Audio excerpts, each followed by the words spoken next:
I'm a second generation born in America, and I, like many members of the Immigration Task Force, we call ourselves mobilizing for the humane treatment of immigrants. We're horrified at the images of children being separated from their parents. And that was both my background and the reality and the images of these family separations is what led me to decide to take some of my volunteer time and join Dave around the creation of the task force, which is... All four of my grandparents were immigrants. Both of my parents came to the U.S. when they were young children, who under current policies might well have been separated. And so what really triggered activism on my part about this was the family separation practices which began about a year ago.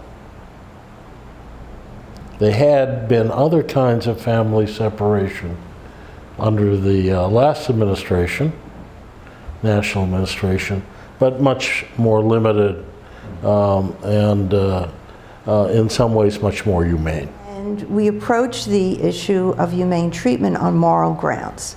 And these moral grounds have three components. The first is justice, the second is compassion, and the third is human dignity. Well, the purpose is to provide more humane treatment for immigrants. We're nonpartisan. We don't accept money or solicit money, but we do inform our members about how they can help the immigrant population, both locally and a little bit of stuff that's easy to do here that helps people at the border. Well, as you know, Easton has a very substantial and growing immigrant population, largely from Central America, not exclusively.